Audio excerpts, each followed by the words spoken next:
That's why they say like the scariest place in the world is like the grave, because that's where a lot of dreams and hopes and all these things didn't get fulfilled.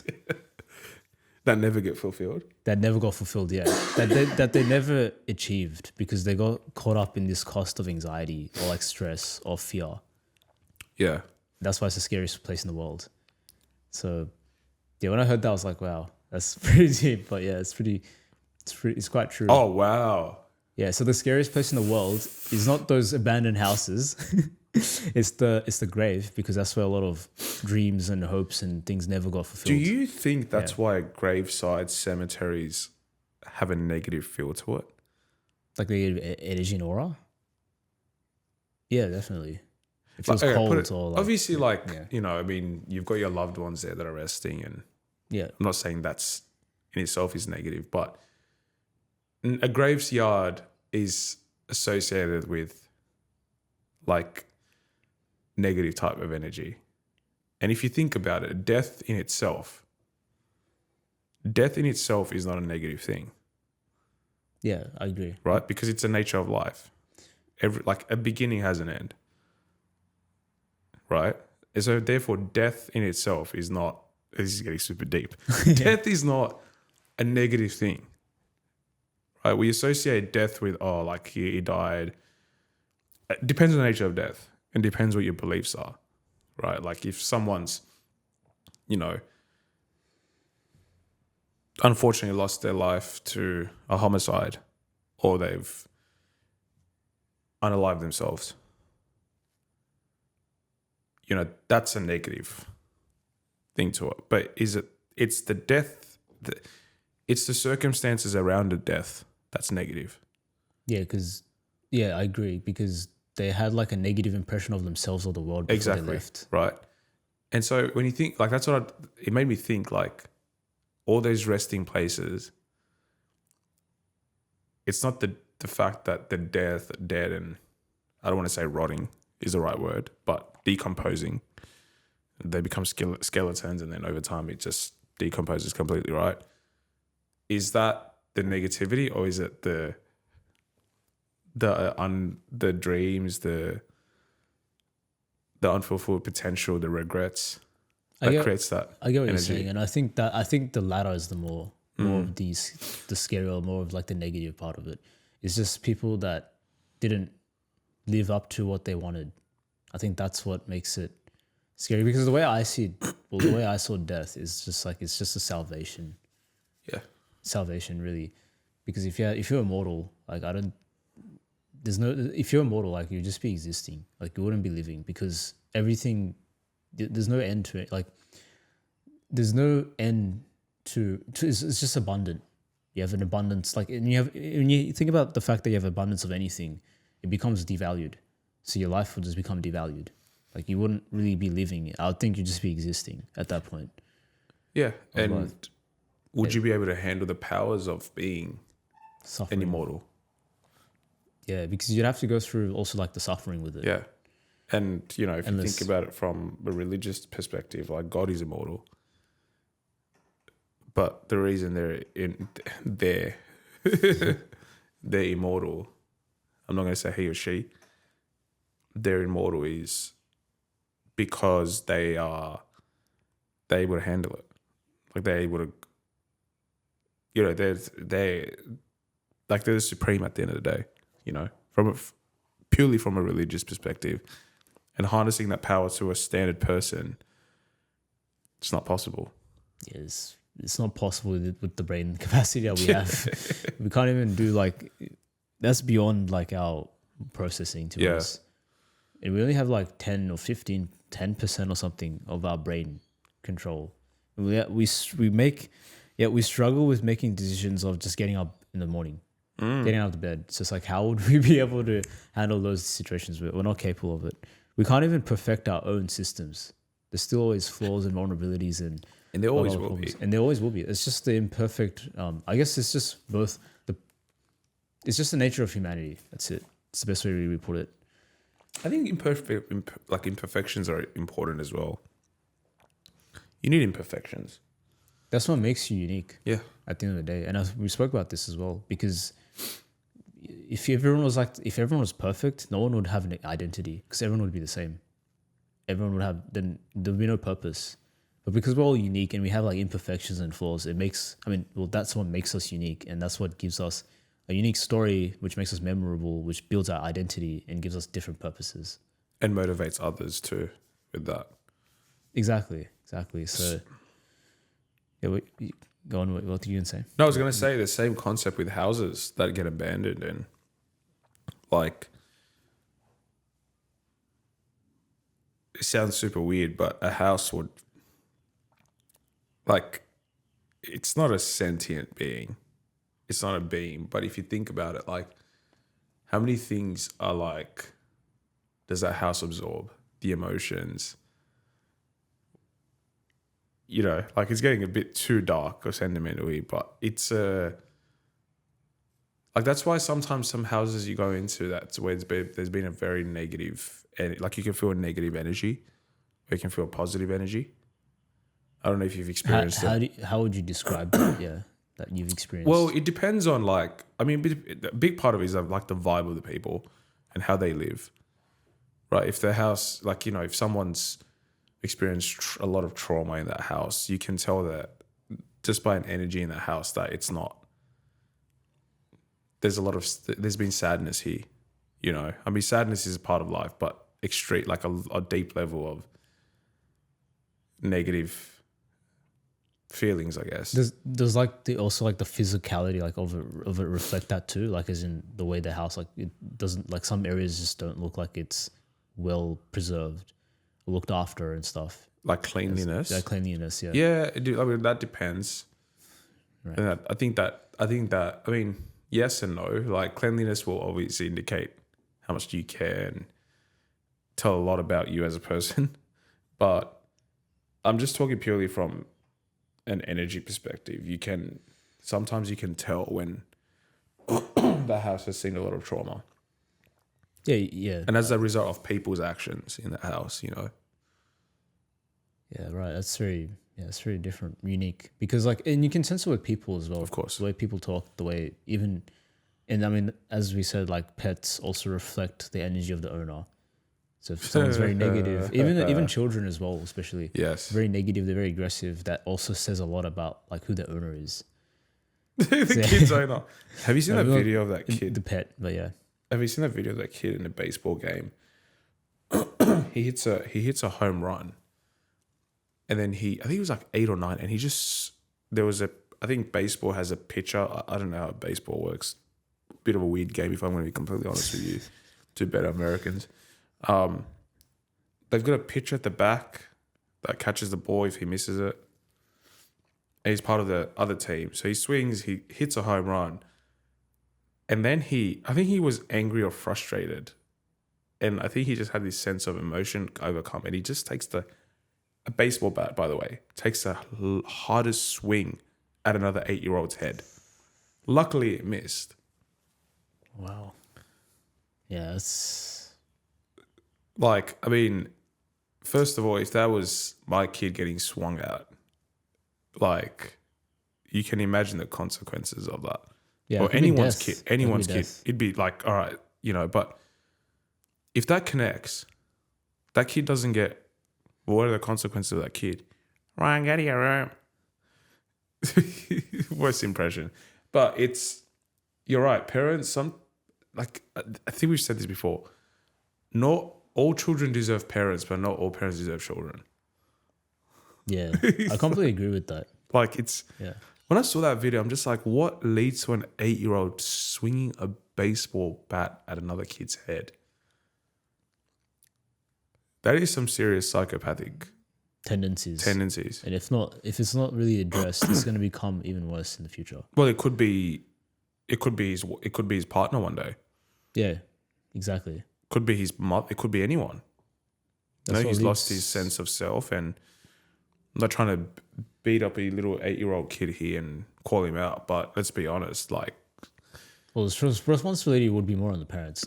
Yeah. I mean, that's why I'm talking about it, right? Like, it tells you, like, there's so much... You're not just raising a child, you're raising another human being with a brain, with emotions. with feelings. And People you know, forget that. you know what I would say is they actually understand emotions better than an adult. Really? Because and Yeah, the you've reason probably why I seen- say that yeah, is you've probably because noticed this. when we as we age, right, we complicate things because we know so many words and terms. Like whereas when we're a kid, we know exactly how we feel and we can describe it with one word. So That is true. And so like when I was thinking about it, I'm like, yeah, it's true. When I was a kid, I know exactly what the problem is and how I feel. Whereas when I'm an adult, I describe it as like depression, greed. Like I have 5 different words to describe it. I can't even identify what the emotion is. So kids are like, I would say, better at actually understanding emotion than adults. But obviously we have the rationality and other aspect of it. So it's like when I'm trying to process like my emotional state, I'm just looking at it from like a kid, like a child version of me perspective, like what is exactly going on right now, rather than an adult. Because with an adult, we always rationalize, like we put logic and we just complicate it all the time. Yeah, So wow. it's a different type of frame of thinking. That's but interesting. yeah. Just think about when you're a child, you're like, you didn't get the candy. You feel angry. Whereas when we're like an adult, we're just like, oh, I feel like upset, like depressed, angry, or like because of blah, blah, blah. We There's complicate it. Yeah. And that's where more complication comes from because you can't actually identify what you're actually feeling in that moment. Yeah, because if you can't identify, you can't diagnose it. You can't find like how can you resolve it or how can you. That's fascinating. That's actually so fascinating. That's why it's like when people that have a lot of like self-esteem or whatever issues that they have psychologically or attachment issues, it's just like when they go through therapy, that's why they call it like the inner child. They try and get them back to like their childhood and put them also get out of the adult frame. Because when you go in the adult and trying to explore that, we try and like we always complicate it. So they really try and be like, okay, what is that dominant emotion that you felt, and describe it as like in a single word as like a child. And they struggle with, people actually really struggle with that. And it's because of we're just so rational, we're so logical, and just we complicate it a lot. Yeah. So I was like, wow, it's a pretty interesting frame of thinking. That's what they always try and do, like therapists or like hypnotherapists or whoever. They really try and get you in the child type of frame of thinking. So that helps you identify emotions. So it's a unique. You should check one out in Sydney if there's one. Hypnotherapist. Yeah, there is. There's definitely a lot. Around. Really? Yeah. There's a fair few around. You just have to. I think you just have to find the one that, obviously suits whatever what problem you're trying to solve. What if you have no problem? You just want to be hypnotized. It doesn't work. It doesn't work like the bipedal device or something and like swinging, then you become a chicken. It's not like that. Pendulum. It's not like that. Funny. It doesn't work like that. That's hilarious. What's another heuristic? So I like those were like the main 3, to be honest. Like the if we go over it, it was like if you can't decide, the answer is no. Yeah. And the second was like run uphill, or if you're faced with 2 equal choices, choose the one more challenging. Yep. And the third one was like prioritize time over money. And I think the biggest thing about these heuristics is just trying to minimize your amount of time of having an anxiety attack. Because these days, right, the problem is we have so many abundance of choices. As I said, the toothpaste, you have chocolates, you have chewing up, like even like tools. There's like 100 different like variations of a tool. When you get a hammer, there's so many different variations of a hammer. You can get one that's like you can get rid of its head, like the attachments and stuff like that. Electric hammer, I don't know. I'm just putting up random things that I'm thinking of.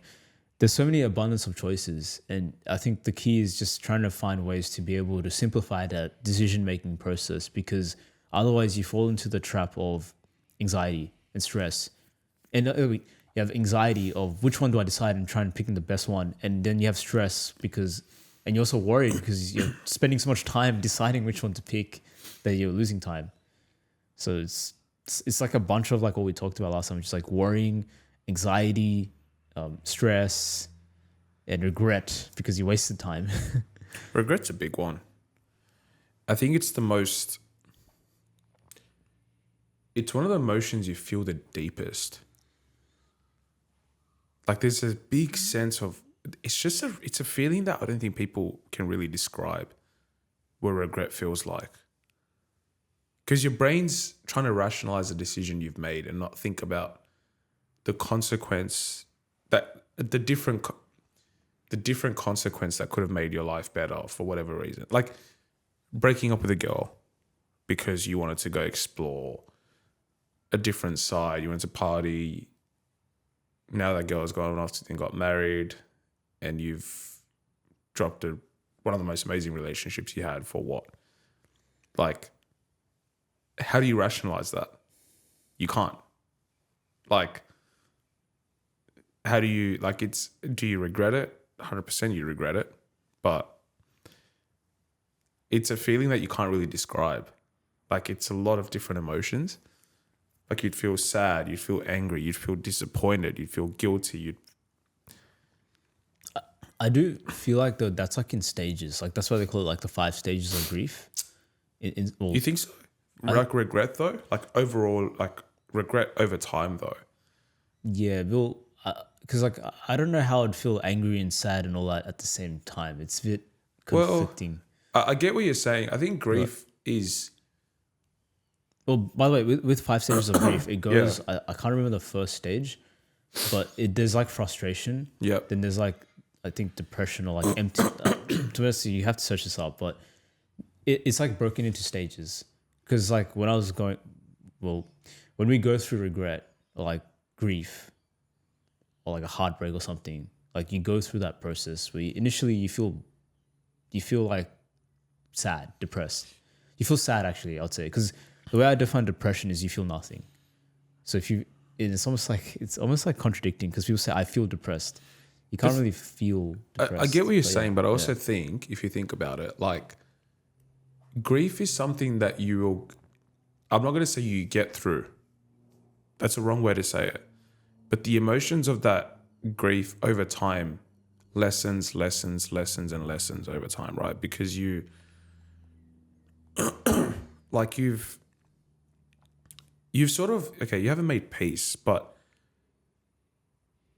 it's not a regret. Like like I said, it's really dependent on the situation where you have a deep level of regret for something. Like, you know, if you then fail to, in that example I use, if you then fail to find another relationship for a good 10, 15 years, that good, and let's say you stay single forever, that is a lifetime of regret that you have to live, like you'd live with. Or you'd hope that you get past it. But if every other relationship in the future then fails and you're not getting anywhere in terms of your relationships, is that then grief or is that more of a regret? Yeah, I get what you're saying. Yeah. I get your point about like the 5 stages of grief. I think that's, again, like these all are very dependent on the type of situation. I just think overall regret though, like something that you would probably never get over, something that's always going to be in your mind. Yeah, I get what you're saying, and I actually like to fix up what I was saying, actually, to correct what I was saying, and like based on what you said, it makes more sense that grief is just more like the 5 stages of grief is more of like a process you go through, which obviously, because at the end of the grief stage is like acceptance, and at that point you sort of concluded that chapter. Yeah. Whereas regret is more of like a lingering like feeling or a lingering. It's hard to describe what it would be. Shame, guilt, maybe a combination. That's why it's you feel all these different emotions. I would say like you do feel more melancholic, like sad about it when you look back. You're like that's how I experience regret. Yeah. But it's like a thing that is not really. It's more of like it's permanent type of thing. It's not. It's like a scar. The best way to describe it. Scar. It's always there. It's the effects of it is not as severe as it was initially, and it's not as like it doesn't stand out as much over time, but it's still there, and that's how I describe regret. But another way to think about regret is like picking the path of least regret. You have 2 choices. Which one would you least regret living with? And then in a way, that sort of almost subsides the pain of regret. Well, personally, that's what I find. Because everyone's going to have regrets. Like everyone's going to live with regrets. If you don't have regrets, you're not living. you're not making any decisions in your life, because every choice you make is always going to have a better alternative path, or you're always going to think that. And it's just something you have to be at peace with, that, okay, I just, I'm not always going to make the best decision with everything that I do. I just have to live with whatever decisions that I did make. And you might have regret of making the wrong choices. But then, there's growth and things, other benefits to that as well. And I think that's why I say, like, pick the path of least regret. Not even least resistance, the path of least regret. Which one would you least regret doing versus, doing? Yeah. Yeah. Not doing, yeah. That's a good point. I think we'll wrap up here. That was very insightful and very creative. Like, there's such simple words when coming together. It explains such the concept. It explains the concept so well. Do you know what I mean? So it's very straightforward from what I can see, what I've heard, what I've understood. Yeah, exactly. And I think, like, just to really summarize it, it's just like, by the way, it's like credit to Naval. Like, he basically came up with this. I just give him full credit. I don't know if it's him or someone else, but he came up with these 3 heuristics. And to summarize it, it's just like, the first one is, if you can't decide, the answer is no. Simple. If you have 2 choices, and this is the second one, if you have 2 choices that are equal, just pick the one which is going to be more difficult at the beginning. So run uphill. And the third one is prioritize time over money. And yeah, those are I would say, these will essentially save you a lot of time in your decision-making process, which will add more value to your money, because then you can spend more time to then create more money or work on that, or either just spend more time with family or people that you love. Well said, Wasif. Thanks for your time. Thanks for listening, everyone. Please like and subscribe to this video and follow us on any streaming services and our social media. Thanks, everyone. Thanks, Triv. See you guys on the next one.